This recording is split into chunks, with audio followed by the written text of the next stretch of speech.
Alors, Mishnah Vav, la suite. Atokea lachavero, celui qui est tokea à son prochain. Alors, sur ce terme tokea, il y a différentes explications qui sont données. D'après le Rambam, Barthénora, c'est un coup de poing. Atokea, c'est un coup de poing. Tokea, vous connaissez le terme. Tokea, exactement, sonner. Alors, c'est marrant, oui. C'est pas dans le sens où il l'a sonné avec un coup de poing, quoique. Le mot tokea que nous on connaît, c'est par rapport à Kiat Shofar. Et comment? Exactement.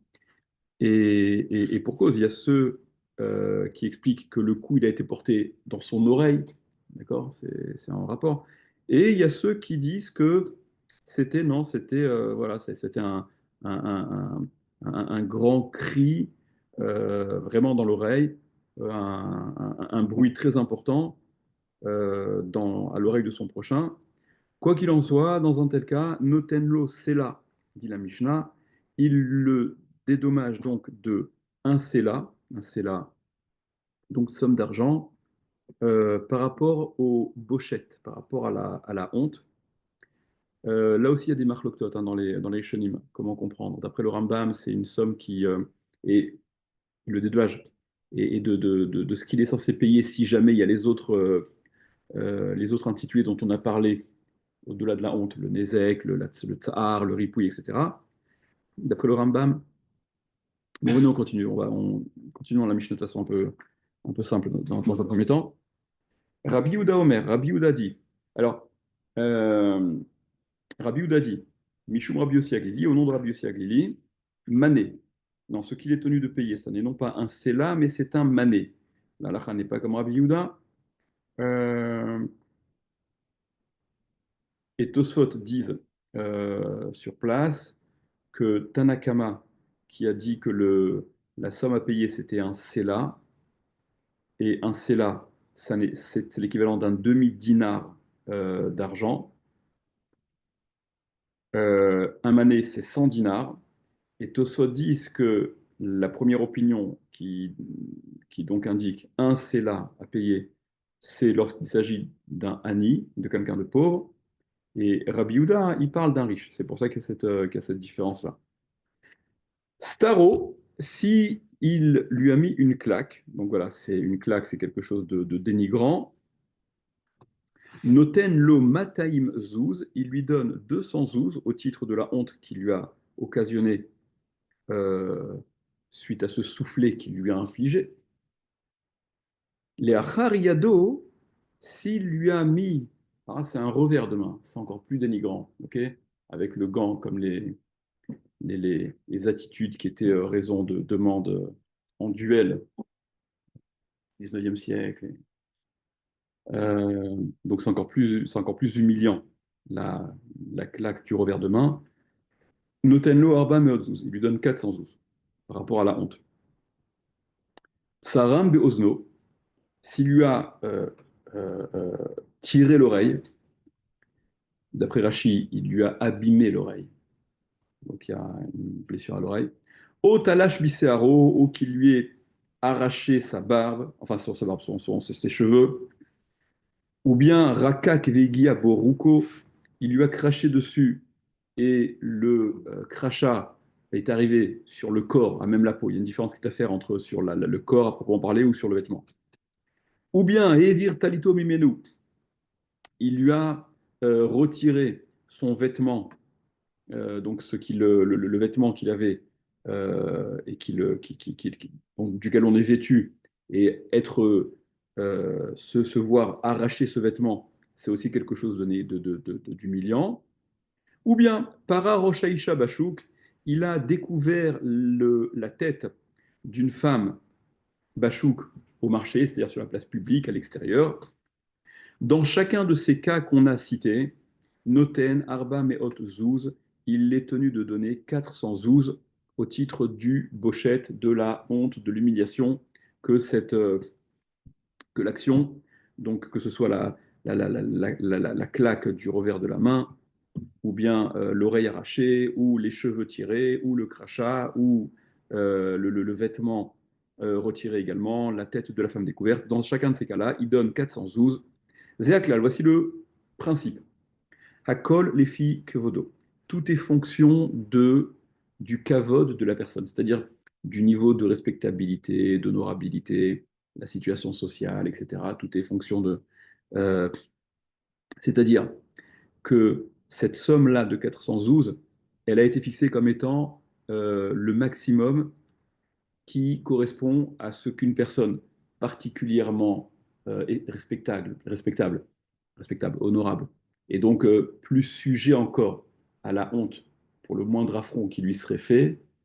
Donc cet homme-là, cette personne-là, ce qu'elle est censée recevoir au titre du dommage par rapport à ce Bochette, mais pour quelqu'un qui est pas super, voilà, qui est moins méchoubad, on va dire, donc qui est moins voilà, qui a une respectabilité un peu moins importante. On parle pas d'un prince, d'un ministre. Enfin, tu me diras, on parle pas de prince et de ministre ici non plus. On parle de la catégorie, voilà.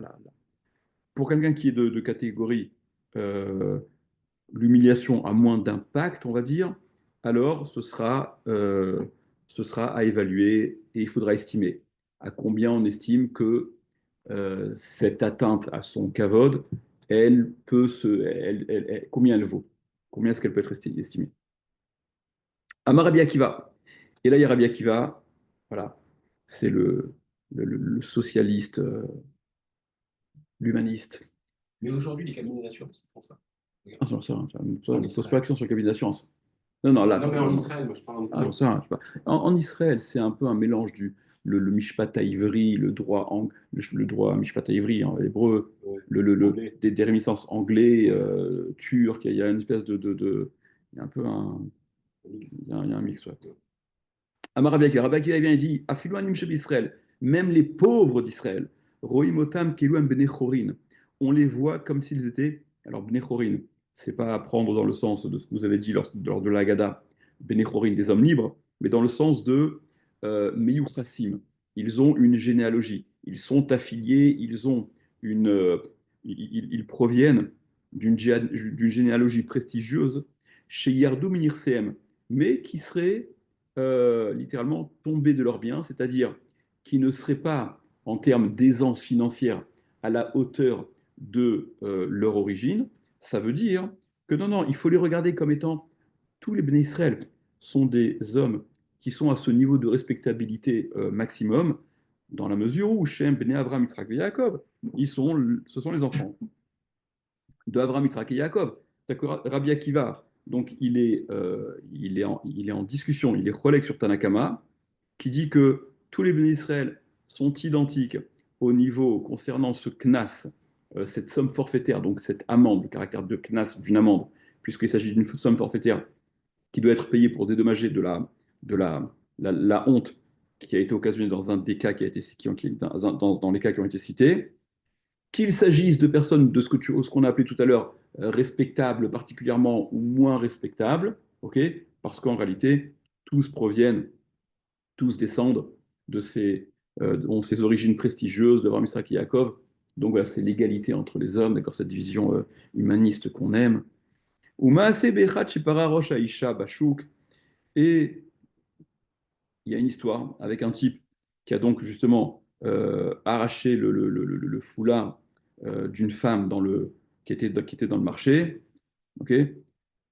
Parce qu'elle portait des foulards, hein, elle ne portait pas les perruques à 5000 balles, qui la rendent encore plus belle et plus désirable si jamais c'est le cas, qu'elle ne l'est sans sa perruque évidemment, ok?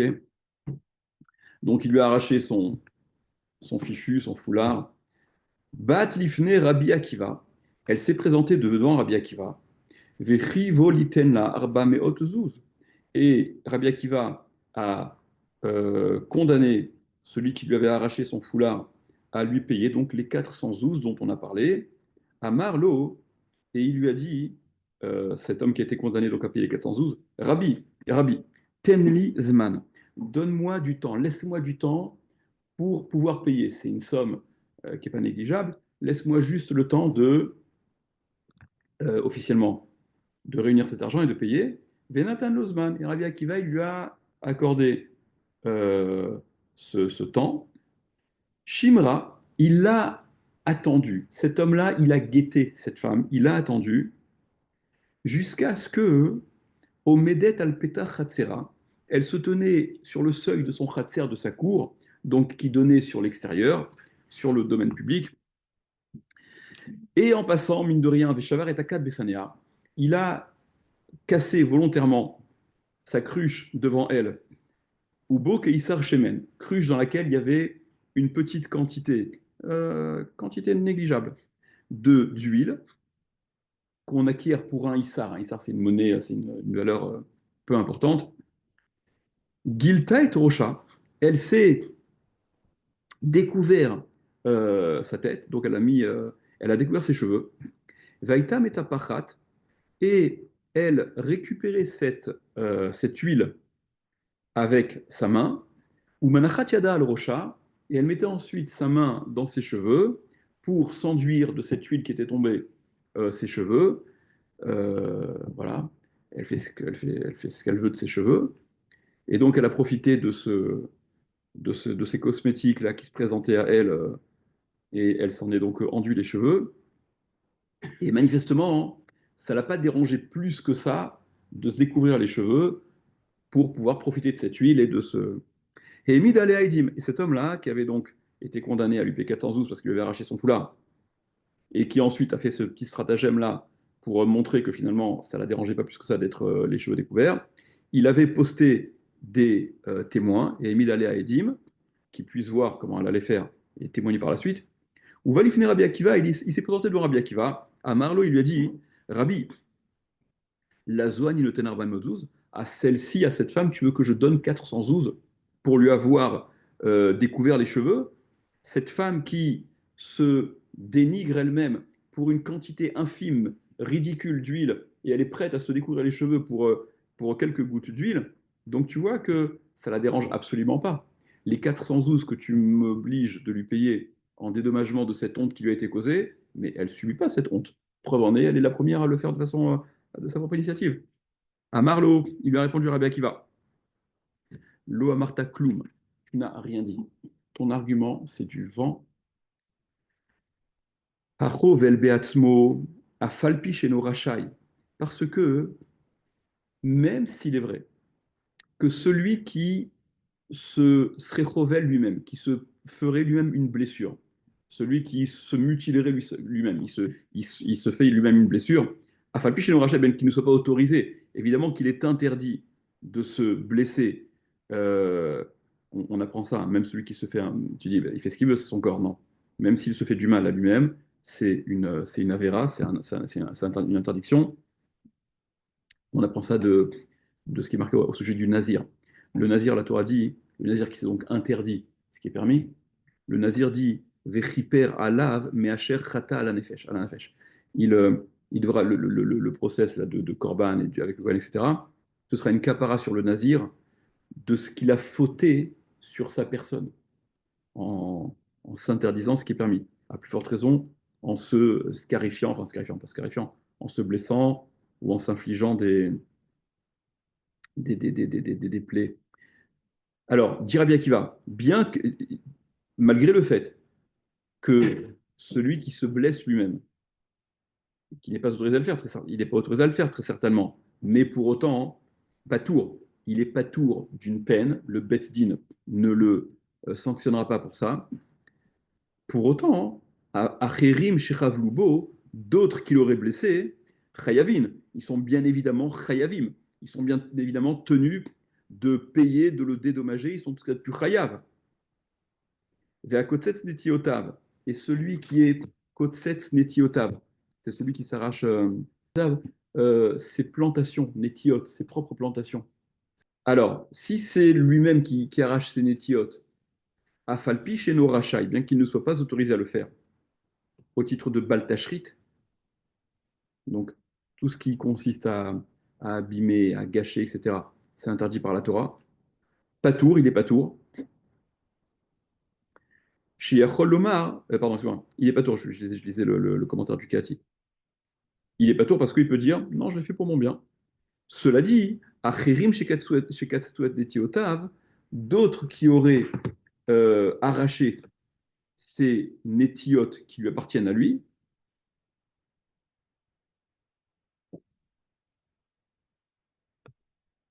Chayavim, eux sont chayav.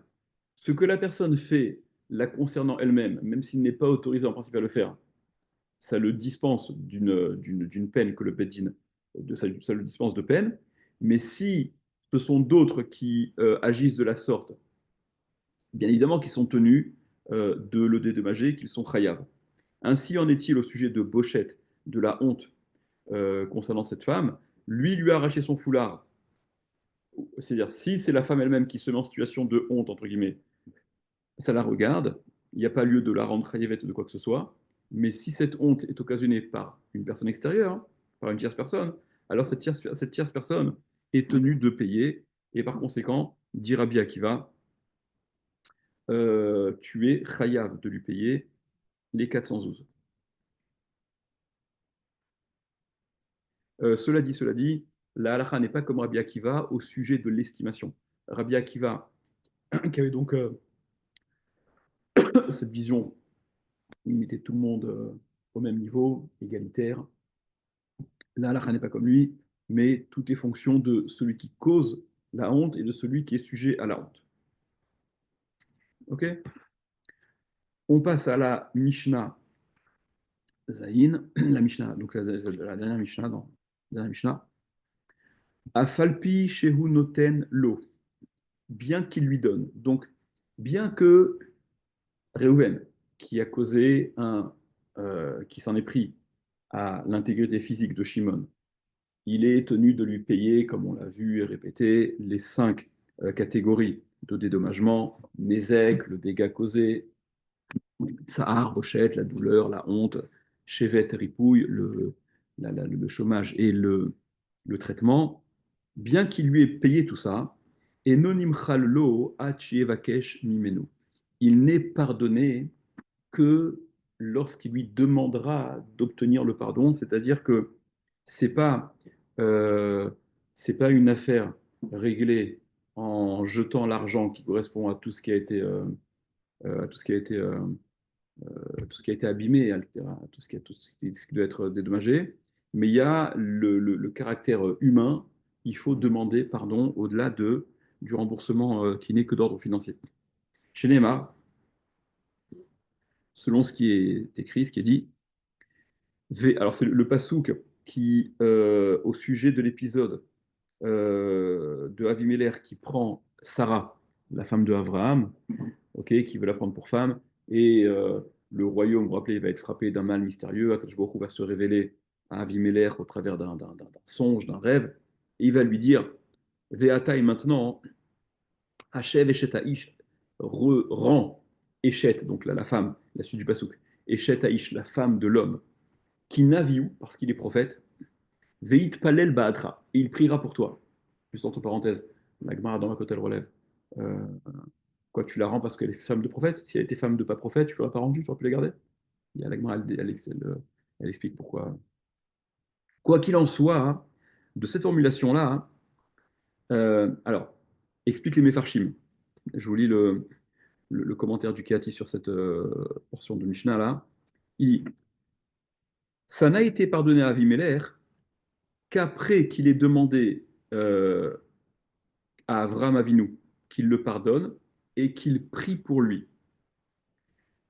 Puisque Akadosh Baruch Hu lui dit, et maintenant, rends la femme de cet homme parce qu'il est prophète et il priera pour toi. Donc, ça semble signifier que Avimelech a eu besoin de demander pardon à Avram Avinu, qu'il lui pardonne et qu'il prie pour lui. Et de là, on en déduit qu'il faut demander pardon de la part à celui qui a été victime de cette honte, de l'humiliation de façon générale. D'accord? C'est ce qu'explique Tosfot Yom Tov. Ou minaïn, le rapport n'est pas évident, hein, il coule pas de source. Ou minaïn sheloya mochel achzari. Et d'où sait-on que le mochel, que celui qui est censé donc accorder son pardon, celui qui a été victime, d'où sait-on qu'il ne doit pas tenir rancune, et il ne doit pas rester voilà, ad vitam aeternam avec ce crédit qu'il pense avoir en sa faveur, je t'en veux jusqu'à la fin de ma vie. D'où sait-on que idéalement, il ne faut pas être cruel et faire de la rétention de Mechila de pardon. Chez Neymar, selon ce qui est dit, toujours dans ce même épisode-là de la Torah. Vaïtpalel Avraham el Elohim, il a prié Avraham à Kadosh Baruch Hu, et donc il a intercédé. Vaïrpa Elohim et Avimelech, et Akadosh Baruch Hu Dieu a guéri Avimelech, etc. Alors, là encore, je vous lis le commentaire du Kehati. Bien qu'il soit possible de dire, parce qu'en réalité, qu'est-ce que tu m'emmènes une preuve de Avraham Avinu? Tu n'as pas trouvé quelqu'un d'un peu plus normal, un peu plus standard. Tu me ramènes une preuve d'Avraham Avinu, ok? Tu me ramènes une preuve des plus grands, des Avot, etc. D'où sait-on qu'il faut être quelqu'un de gentil? Ben, Avraham Avinu, t'es gentil. Ok, montre-moi des choses un peu plus accessibles. Donc, il aurait été possible de dire que la démarche d'Avraham Avinu de prier, elle est l'ifnim mishuratadin, elle est au-delà de ce que le din te demande de faire. Entre parenthèses, ça me fait penser à une halakha qui ramène dans le Shulchan Aruch. C'est que ce qu'on ramène, c'est ce genre de Mechila, et que les faillesses être avéro avant Kippour, il faut être méfaillès, il faut se réconcilier, il faut que la Mechila elle soit sincère, etc. etc. Le Shulchan Aruch rapporte ou c'est le Rama peut-être, que celui qui a été victime de Motsi Shemra, alors bien qu'il faille, hein, on soit encouragé, évidemment, avec Mochel, etc., mais celui qui a été victime de Motsi Shemra n'est pas chayav d'être Mochel, n'est pas tenu absolument de pardonner. Et humainement, tu le comprends, parce que le Motsi Shemra qui peut avoir eu des. Donc, Motsi Shemra, c'est un Lachon Hara, c'est vraiment un mauvais renom, c'est du mensonge qui a pu être. Qui a pu avoir qui a été sorti, ce qui est déjà en soi très désagréable, et qui a pu avoir des effets, évidemment, tout ce qui est plus négatif. On n'est pas des robots. Donc, je vais être Mochel, je suis Mochel. Non, si c'est Echad Bapé et Echad Balev, si ta Mechila, elle est que exprimée par ta bouche, mais qu'elle va. Et qui plus est, lorsqu'il s'agit d'un tort qui a été causé de façon tellement pernicieuse, tellement mauvaise en réalité, de ce moti Shemra, on n'est pas tenu d'être Mochel. Ok, même si évidemment c'est encouragé, et celui qui est capable, Kol HaKavod et Inematov. Mais il y a cette prise en considération-là on est des êtres humains, quoi. L'être humain reste un être humain, et voilà. Et au regard de la gravité de celui qui a fait Moussi Shamra, et probablement au regard de celui qui a été victime de ce Moussi Shamra, qui ne peut pas, comme ça. Alors, quoi qu'il en soit, revenons à notre histoire. Peut-être qu'Abraham Avinu, ce qu'il a fait, c'était au-delà du din. Il a fait plus qu'il était tenu de faire. Donc, ne ramène pas une preuve d'Abraham Avinu. Mais s'il en était ainsi, si Bémet, ce qu'Armelou avait fait, c'était au-delà de ce qu'il est tenu de faire, alors, je vous lis le commentaire du Kéati. Haya Katuv Mashmienu Shemachalo, l'Écriture nous aurait dit qu'il lui a pardonné, de la même façon que l'Écriture nous fait savoir, que le Passouk nous fait savoir, qu'il a prié pour lui, seulement, donc du fait que ce soit passé sous silence, que Avram Avinu a été Mochel, ça signifie que la Mechila, elle était obligée, mitzadadin, on n'en parle même pas.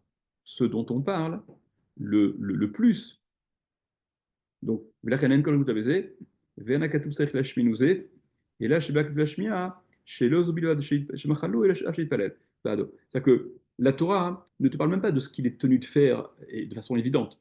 Elle te parle, elle te précise de ce qu'il a fait au-delà de ce qu'il était tenu de faire, en l'occurrence de prier. Ok, voilà d'où on apprend que la Mechila, elle est nécessaire, presque meikaradine, quoi. Voilà. Que l'oye arzari, chez l'oye amochel arzari, que celui qui doit accorder le pardon ne doit pas être arzari, cruel dans une forme de rétention de Mechila. Voilà, ça c'est ce que le Kéati rapporte au nom du Tiferet Israël et du Torah Tmima. Là encore, la déduction, elle n'est pas évidente, elle ne coule pas de source. D'accord, c'est un peu élaboré comme déduction, comme preuve. Suite de la Mishnah. Ha-Omer, celui qui dit, donc celui qui dit à son prochain. Là, ça va être une partie aussi un peu particulière. Samé et Eni, aveugle mon œil. Donc il y a un Reuven qui dit à Shimon, crève-moi l'œil. Keta et Tiadi, coupe-moi la main. Shvor et Ragli, casse-moi le pied. Voilà, un ézec qui serait aussi irréversible, comme on en a parlé au départ. Et Shimon, qui s'entend demander par Réhouven d'agir de la sorte, il s'exécute. Il lui crève l'œil, il lui coupe la main. Chayav. Eh bien, Réhouven est Chayav des les cinq intitulés dont on a parlé, parce que, pourtant il a fait que exécuter ce que Réhouven lui demandait de faire. Parce qu'il est évident que, et que dit le Rambam, il n'y a pas une personne sensée sur Terre qui est intéressée à ce qu'on lui fasse ce genre de choses. D'accord? Donc, ce qu'il a dit ne doit pas s'entendre comme exprimant ce qu'il veut véritablement. Alors tu vas me dire, je ne suis pas censé savoir ce qu'il veut, c'est ce qu'il me dit. Oui, mais dans la mesure où le monde entier ne veut pas ça, tu peux raisonnablement penser que lui non plus ne voulait pas ça. Et donc, il était interdit à Shimon de s'en tenir à ce que Réhouven lui disait de faire. Même si Réhouven, dans l'histoire, c'est un abruti. On ne discute pas là-dessus.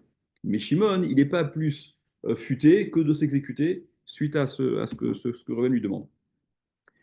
Si par contre, et là on va voir qu'il y a deux grilles de lecture, si par contre, Almenat Liftor, alors on verra si ce Almenat Liftor a la condition d'être patour. Est-ce que ce à la condition d'être patour, il a été dans la lancée, c'est ce que Rouven qui a pris les devants et qui a demandé crève-moi l'œil, coupe-moi la main, à la condition que tu sois pas tour, et donc il précise que tu sois pas tour, ou est-ce que ce à la condition d'être pas tour, c'est Shimon qui veut prendre ses précautions et qui dit attention, non, si je fais ça, je serai pas tour. De qui provient le Almenat Liftor? On verra qu'il y a une discussion parmi les Mefarshim. Alors là, pour l'instant, à la condition d'être pas tour, Chayav, dans un tel cas, euh, alors, même si ça a été précisé, quoi, la cause d'être Patour, il est chayav parce que, là encore, ça n'est pas l'habitude, ça n'est pas. Voilà. Les gens en général, dans la quasi-totalité des cas, les personnes ne sont pas mochel, ne renoncent pas à leur douleur physique.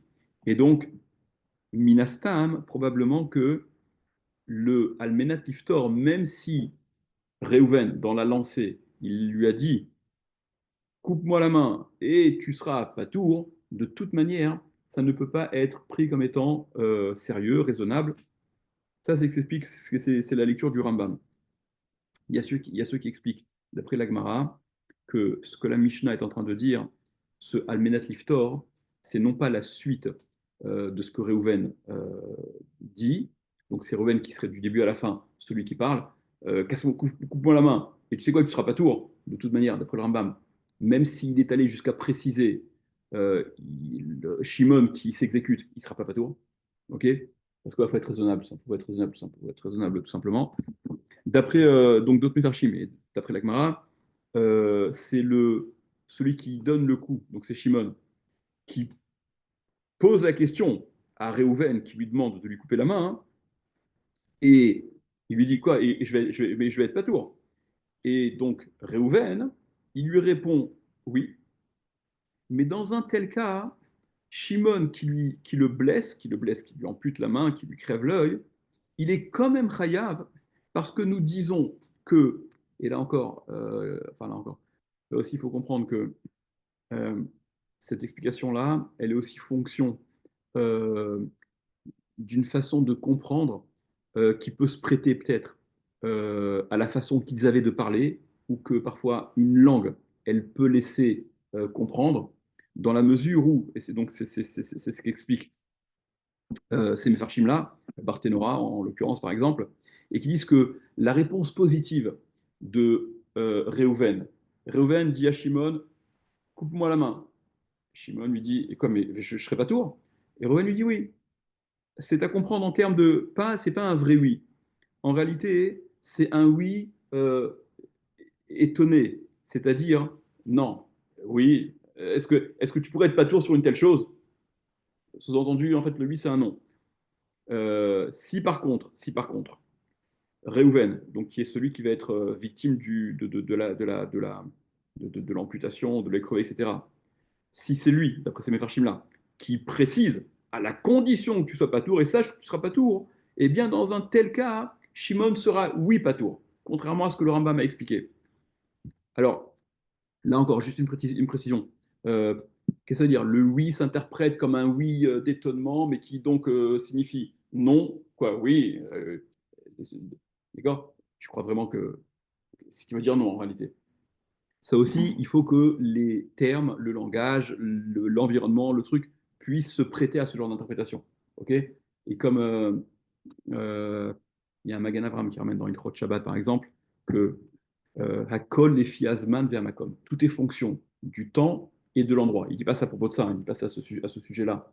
Mais de façon générale, il y a des principes ou enfin des choses qui se comprennent par rapport à une époque, par rapport à un endroit. Ça s'interprète comme ça ici et en ces temps-là, mais ailleurs ou en d'autres temps, ça s'interprète pas du tout comme ça. Donc il faut que évidemment l'interprétation puisse, elle, telle que on la donne ici pour que la lecture de la Mishnah soit intelligible, quoi, compréhensible. Venons, on continue.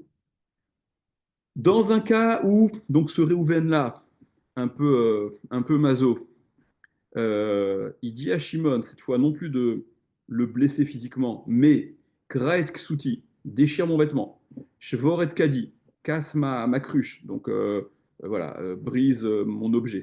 Il ne s'agit pas il ne demande pas d'être lui-même victime physiquement, mais ce qu'il possède.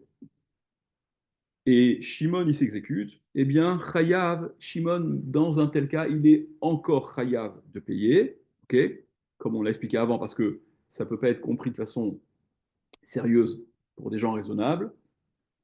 Almenat liftor, mais si par contre, il lui a dit à la condition, donc c'est comme on a dit au début, hein, c'est dans la même lancée, à la condition que tu sois patour, dans un tel cas, il est patour. Donc, même l'explication du Rambam qui disait que lorsqu'il s'agissait de porter atteinte à son intégrité physique, même si du côté de celui qui allait être victime, coupe-moi la main et tu seras patour, l'autre il lui coupe la main, il est quand même chayav, d'après le Rambam. Dans un tel cas, quand on passe au cas des objets, casse ma cruche, casse mon vase, et tu seras pas tour, dans un cas, il sera pas tour. Okay, parce que renoncer, être mochel sur ses biens sur ce qu'on possède, c'est quelque chose qui s'entend plus que sur ton intégrité physique. Euh, Par contre, donc l'autre explication du Barthénora, voilà, elle est différente. Alors, je ne sais pas si on l'a fait. Bon, on a le temps d'en faire. Le Barthénora explique que celui qui dit à son prochain, donc déchire mon vêtement, casse mon vase, etc., et que son prochain, donc Shimon, il rebondit, il pose la question, euh, mais serais-je pas tour?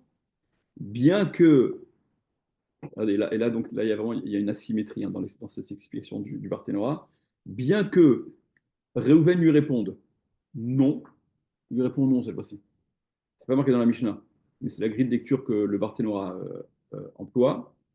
Bien que Ren lui réponde non, de toute manière, Shimon sera patour parce que dans ce cas-là, le non qu'il lui a répondu s'interprète comme un oui, l'inverse de ce qu'on a dit avant. Bon, c'est un peu. D'accord. Comme s'il lui avait dit. Alors, mais il faut comprendre. C'est-à-dire, pourquoi ici le non s'interprète oui? Le non s'interprète oui parce que il lui dit Almenat liftor. Donc, déchire mon vêtement ou casse mon objet à la condition d'être patour. Alors, ici aussi, comme on l'a expliqué au début, il s'agit du cas où c'est celui qui, alors, quand c'est celui qui va porter le coup, qui va casser la chose, etc., qui pose la question au propriétaire de l'objet, quoi, mais euh, tu me rendrais pas tour de payer. Alors la Mishnah enseigne,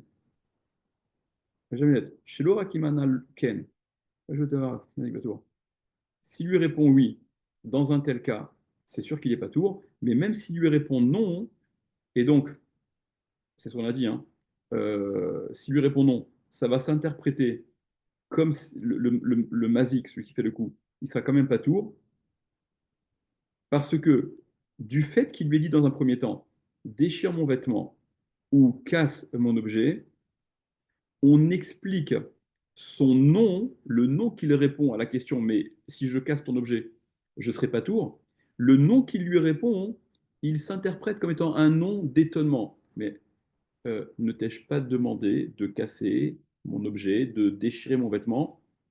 C'est ça le nom. C'est en ce sens que ce nom, il s'interprète comme étant un oui.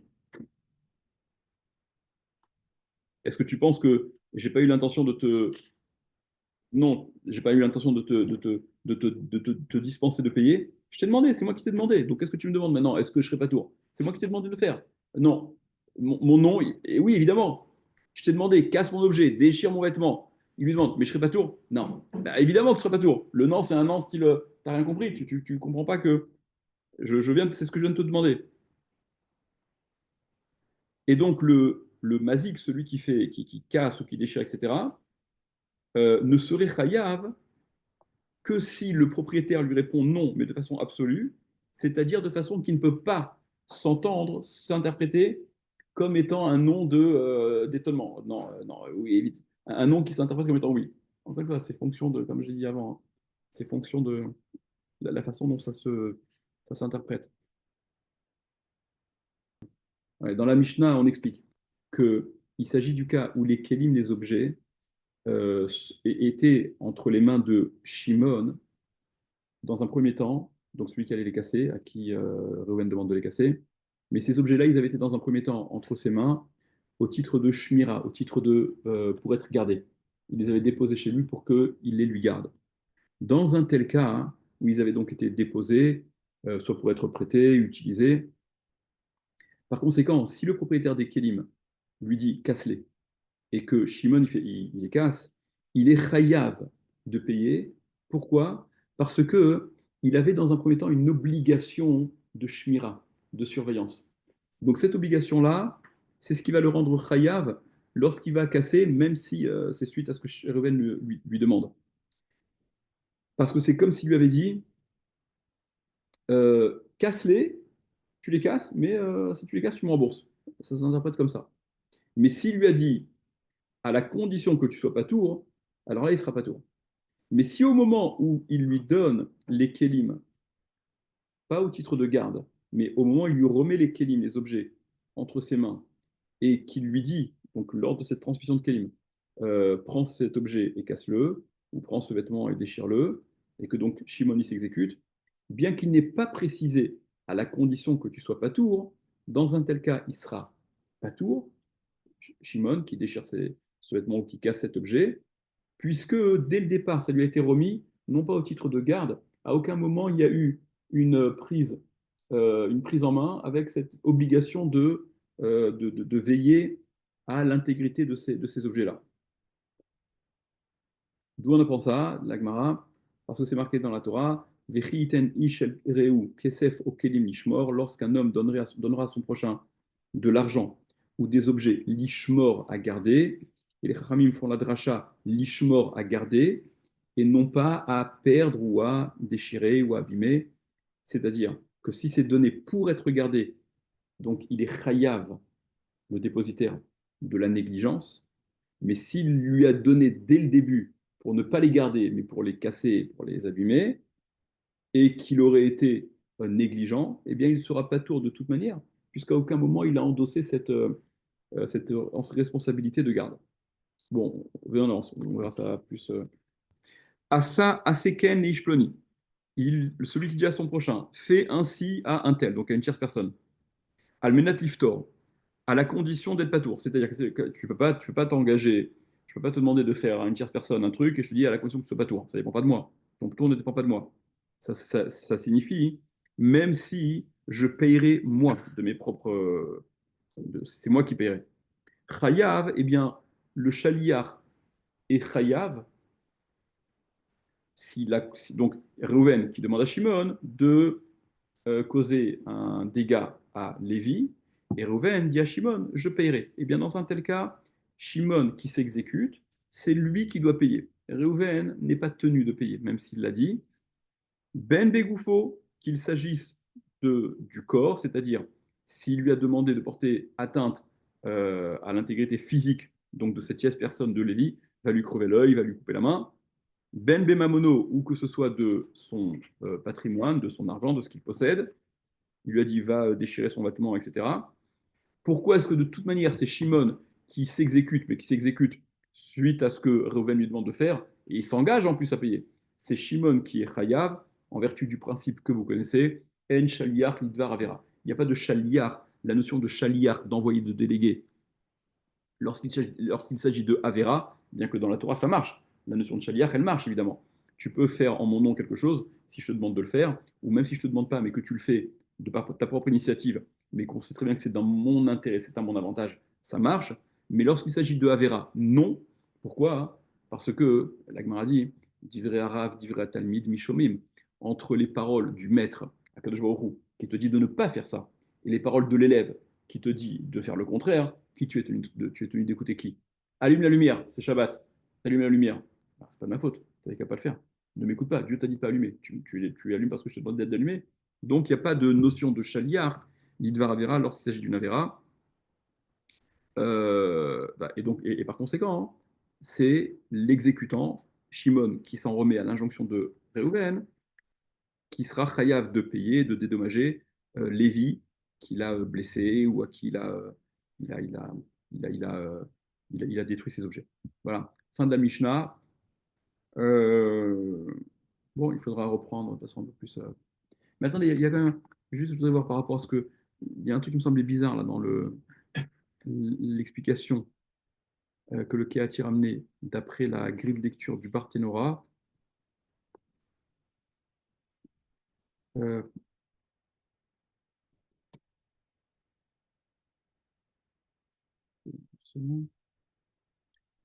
voilà. Marche la musique. Ou cher les fesses. Donc le Rambam, l'expression du Rambam, elle est claire. Ouais, je voulais le truc. Almenat liftor.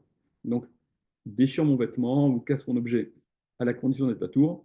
Alors ici aussi, comme on l'a expliqué au début, il s'agit du cas où c'est celui qui, alors, quand c'est celui qui va porter le coup, qui va casser la chose, etc., qui pose la question au propriétaire de l'objet, quoi, mais euh, tu me rendrais patour de payer. Alors la Mishnah enseigne, chez Laura Kimanal Ken, je te vois.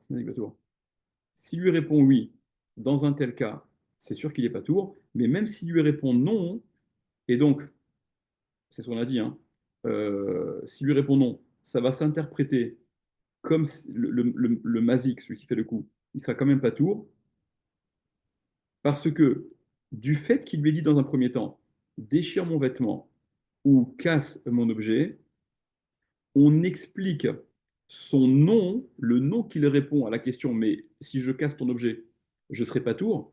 Le nom qu'il lui répond, il s'interprète comme étant un nom d'étonnement. Mais ne t'ai-je pas demandé de casser mon objet, de déchirer mon vêtement? C'est ça le nom. C'est en ce sens que ce nom, il s'interprète comme étant un oui. Est-ce que tu penses que j'ai pas eu l'intention de te non, j'ai pas eu l'intention de te dispenser de payer. Je t'ai demandé, c'est moi qui t'ai demandé. Donc qu'est-ce que tu me demandes maintenant? Est-ce que je serai pas tour? C'est moi qui t'ai demandé de le faire. Non. Mon nom, et oui, évidemment. Je t'ai demandé, casse mon objet, déchire mon vêtement. Il lui demande, mais je serai pas tour? Non. Bah, évidemment que tu seras pas tour. Le non, c'est un non style, t'as rien compris. Tu comprends pas que c'est ce que je viens de te demander. Et donc le mazik, celui qui casse ou qui déchire, etc., ne serait chayav que si le propriétaire lui répond non, mais de façon absolue, c'est-à-dire de façon qui ne peut pas s'entendre, s'interpréter comme étant un nom d'étonnement. Non, non, oui, évite. Un nom qui s'interprète comme étant oui. Encore une fois, c'est fonction de, comme j'ai dit avant, hein, c'est fonction de la façon dont ça s'interprète. On s'en